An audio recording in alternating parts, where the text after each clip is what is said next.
Good morning, folks.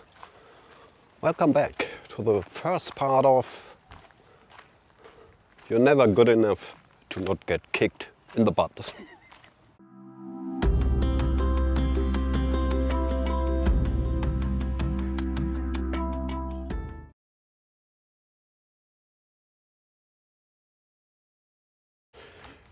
Now, yesterday I told you that I don't want to use real names for obvious reasons, and I renamed my company to Shame and Shambles Consulting. I think it's pretty hilarious, but this might lead to the impression that I want to complain about my company, which I don't. In fact, the company is pretty awesome. They always treated me fair, they always paid me well, and I never had that much freedom while working. So let's rebrand it to Milk and Honey Consulting. Peace. I have to start at the very beginning because it's all small pieces of the puzzle that fall together in the end, and otherwise you wouldn't get the bigger picture. Now, before I started working at Milk and Honey Consulting, I was working as an accountant for a wholesale company for electronic stuff. And since I was always the guy with big feeling for justice, and I can't stand when people are taking advantage of other people's weaknesses, I was a chairman of the Works Council. Not only that I was the chairman of the Works Council, I was the one who initiated the building of the Works Council. So I was hated. Now, due to the fact that I was protected against firing me, the entire board, especially my own boss, started bullying me. They even looked for advice by the company lawyer in order to find a way how to get rid of me. Makes me a little proud. But at some point it was too uncomfortable for me. And I went to my boss and said, come on, we both know we won't be friends anymore. So write me a good reference, set me off, paid until the end of the year, and I'm out. And he said, okay, I talked to the CEO, and he did. 5 minutes later, okay, sign here, and you're out. And I was. So in March 2014, I started working for Milk and Honey Consulting. Was pretty nice. Finance department consisted of, I have to look it up because I use different names. I don't want to get confused. Finance department consisted of team leader Helen, let's call it CFO Joff, and my colleague Priscilla. Now, Priscilla, let's say she was not the brightest candle on the cake, and she compensated her lack of knowledge by looks like high heels, aggressive makeup, short skirts, stuff like that. Now I am, let's say, very efficient worker. I hate burning time just in order to justify my mere existence. Don't like it. And there were so many things that could have been improved. So I started working on that. Just a short example. We make cash reporting once a week. And that time took about 6 hours. A lot of manual work. You print out the Excel sheet, then they edit it up with a calculator, put in the numbers manually in another Excel sheet, and so on and so on. So it took about 6 hours, and after that, 2 hours looking for your own mistakes. That was bullshit. So I took all the sources back home, and I figured something out. And the outcome was a hell of an Excel construct. Tons of macros, everything automatized. You know what I mean. And instead of 6 hours, you could finish that in less than 1 hour. And due to the fact that there's almost no manual work involved anymore, consistency of quality was given.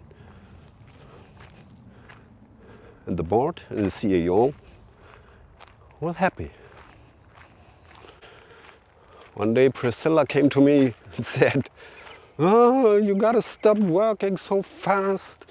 If you go on like that, they don't need me anymore and I get fired, then you can do it all on your own."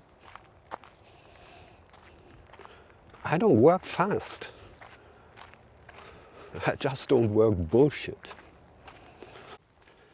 You know, especially finance department is not a department where your performance is measured by the hours that you work. You have a certain workload, and if it takes you 8 hours to accomplish that, it's fine. If it takes you only 3 hours and you're surfing 5 hours the internet, but with the same result, it's fine. Nobody gives a shit. And you know, I think no matter what name or level, we are all human beings working together, trying to get along as comfortable as possible. Life is serious enough, so why not have a little fun? So my CFO was Joff, was always the first in the office. I was second. And whenever I saw him, made a little fun. Something like, "Hey, Mr. G, you're looking bad. Did you sleep under a bench or what?" Or, "Mr. G, you're looking good today. Got a job interview." And one day after some month, my colleague Priscilla came to me and said, "I don't know what you have done, but since you're here, Geoff has become much more relaxed than before." Must have been my exceptional personality.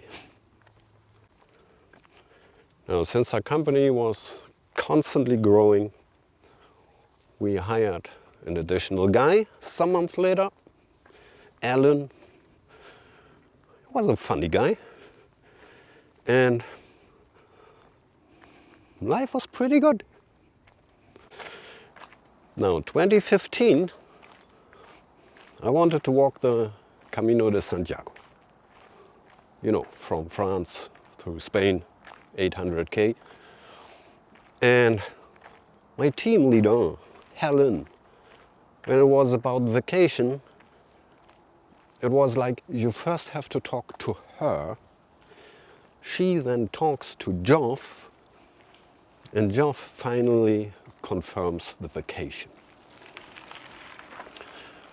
So I went to Helen and I said, Helen, my dear, I want to walk the Camino de Santiago. I need vacation. She was like, oof, you should talk to Geoff directly. So I went to Geoff and I said, Chef, I want to walk the Camino de Santiago, I need vacation. And he was like, oh, it's nice, I like. How much do you need? 2 weeks, 3 weeks? 6 weeks. Oh, that's not possible. I said, why? No, we never do this in this company. Max 3 weeks. I said, Geoff, that's bullshit. I don't know if you know. My former company, I was Works Council chairman, and I know the laws. Do you know the law? And he was like, what law? I said, we have a law for vacation. And this law says the entire vacation has to be granted en bloc. The entire vacation, if I want to. No. Doesn't work like that. No, 3 weeks, no. I said, no, 6 weeks. He said, no, it's not possible. I said, Mr. G, I don't care if it's possible or if you think it's possible. You will find a solution. He went silent, and after 2 days, he confirmed my 6 weeks of vacation.